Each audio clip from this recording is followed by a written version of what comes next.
Donc là on se dirige en fait vers la fontaine prétorienne je crois. Les Quattro Stagioni qui est une autre jolie petite place. Et on finira par l'église du Jésus. Voilà. Ensuite on retourne au bateau.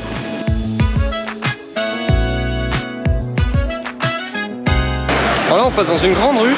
Ce qui est marrant à Palerme c'est qu'on sait jamais si c'est piéton ou si c'est les voitures. Franchement il y a les deux qui sont en plein milieu. Et tout le monde semble y arriver. C'est-à-dire que, je sais pas si vous voyez là, mais il y a plein de piétons. Sauf que de temps en temps, il y a des voitures qui passent. Du coup, bon, on fait pareil que les locaux, hein, s'en met en plein milieu. Puis de temps en temps, quand il y a une voiture, on se pousse. Pour la petite anecdote, la fontaine prétorienne, qui représente les 12 divinités de la mythologie grecque, a été construite à Florence en 1554. Puis, elle fut déplacée 20 ans plus tard à Palerme. Quant à la place des Quattrocanti, c'est une place monumentale de style baroque qui est située au centre de la vieille ville. La place possède 4 côtés avec 4 façades et 4 rues qui représentent les 4 saisons, été, printemps, hiver et automne. Alors t'en penses quoi? C'est impressionnant, c'est vraiment très très beau.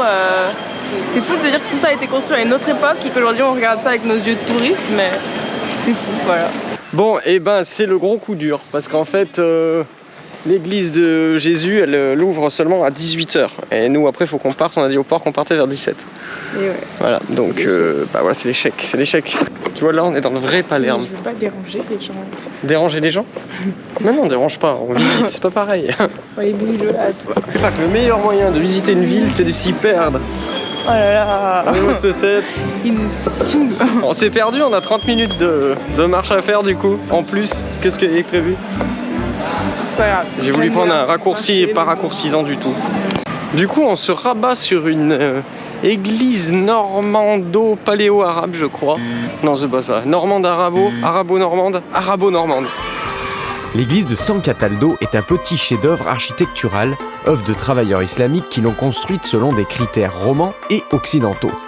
À l'origine, c'était la chapelle d'un complexe de bâtiments qui sont aujourd'hui disparus, appartenant à Maionnet de Bari, grand chancelier et plus tard, de 1154 à 1160, grand amiral du royaume, sous le roi Guillaume Ier. Annie était en train de me dire, on dirait le livre de la jungle. Ouais. Je suis tout à fait d'accord. Bon, alors du coup, on a payé quand même 2,50€ chacun pour rentrer dans cette minuscule petite église, mais on a un joli petit billet. Puis bon, 2,50€, ça va, ça nous a pas ruiné non plus. Vous allez me dire, de 2,50€ en euros, en 3, en 4, en 5, on dépense beaucoup ici. Hein. Alors on voit qu'il y a une autre église là-bas, on va aller voir. Décidément, aujourd'hui, on fait le tour des églises. Pas du tout celle qu'on avait prévue, mais on a un billet qui nous permet d'avoir des réductions sur les billets des autres églises. Du coup, c'est parti, go! Souvent, pour rire, je dis à Annie que le meilleur moyen de connaître une ville est de s'y perdre. Rien n'est plus vrai aujourd'hui, car cette église n'était absolument pas au programme et l'extérieur ne nous attirait pas spécialement. Et je m'attendais à voir rien de plus qu'une autre église. Je ne m'étais jamais autant trompé.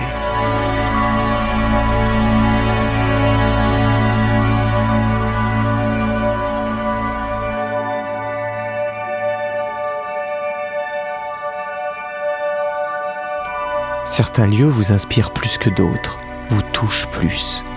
C'est le cas de cette église.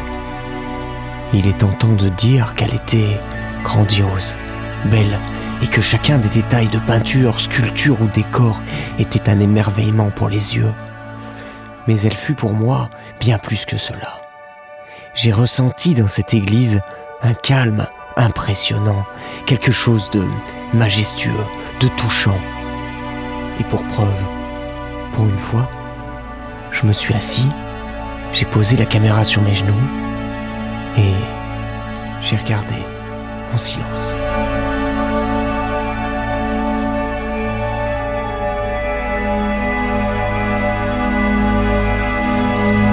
Et pendant que nous admirions l'intérieur, et pendant que nous admirions l'église, le temps à l'extérieur, quant à lui, décidait de changer du tout au tout. Il était passé du beau soleil aux nuages noirs.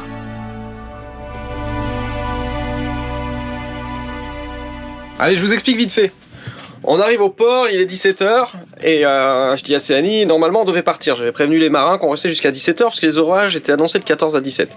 Je lui dis écoute, à 17 il n'y a plus d'orage, on prend le bateau, on se tire et on fait 15-16 heures de nav avec nav de nuit. J'arrive au bateau et là je regarde sur Windy. Sur Windy, il y a la fonction radar. Je vous ferai un tuto météo pour que vous puissiez savoir vous servir du radar de Windy. C'est vraiment un outil très très précieux quand vous savez qu'il y a des saisons un peu orageuses. Et là je regarde Windy et je vois au large un orage et je vois son déplacement. Et là je lui dis, j'aime pas trop ça parce qu'il y a un front orageux là qui est en train de se déplacer, il est loin, mais il se déplace vers nous. Il faudrait pas qu'il arrive sur Palerme mais que nous on soit en navigation, parce que bon, un orage on sait pas quoi, ça peut vraiment développer beaucoup de vent, beaucoup de pluie et ça peut mettre en danger. Et je lui dis écoute, on reste encore 1 heure ou 2, on voit le front orageux. Et en fait on est resté et il s'avère qu'il est quoi là 18h45. Il est que 18h45, donc ça fait presque que 2 heures. Hein. Et je lui ai dit dans 2 heures on fait un check. Et 2 heures plus tard vous allez voir. Donc là le front de l'orage il est derrière moi, hein, on le voyait sur le Windy arriver. Alors l'orage, le problème c'est ça. C'est que ça peut être un orage pas dangereux, c'est-à-dire beaucoup de pluie, quelques éclairs et puis même 30 nœuds de vent, ce qui est gérable, ou comme en Corse on a vu, mais là en Corse c'est vraiment des conditions, même Météo France a pas pu le prévoir, c'est des trucs où vous prenez 100 nœuds de vent. Il y a des voiliers qui sont partis au large, hein, qui ont réussi à survivre. Il y a une vidéo d'ailleurs sur YouTube de quelqu'un qui témoigne, il a été au large avec 100 nœuds de vent, vous pouvez la trouver sur YouTube. Mais là c'est des conditions, c'est horrible. Et le problème c'est que voilà, les orages c'est toujours ça, c'est qu'on sait jamais sur quel orage on va tomber quoi. Là nous on est au port et je suis très content qu'on soit restés, on est tous les deux très contents d'être restés là finalement. On se retrouve demain à 18h pour une prochaine vidéo. N'hésitez pas à vous abonner pour être sûr de ne pas la rater.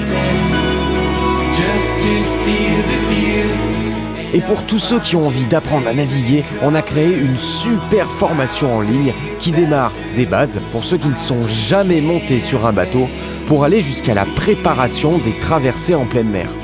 On a aussi créé des guides et des coachings personnalisés. Vous les retrouverez sur notre site internet www.voiliercorail.com. On vous met le lien dans la description de cette vidéo. Salut les copains et à demain, 18h.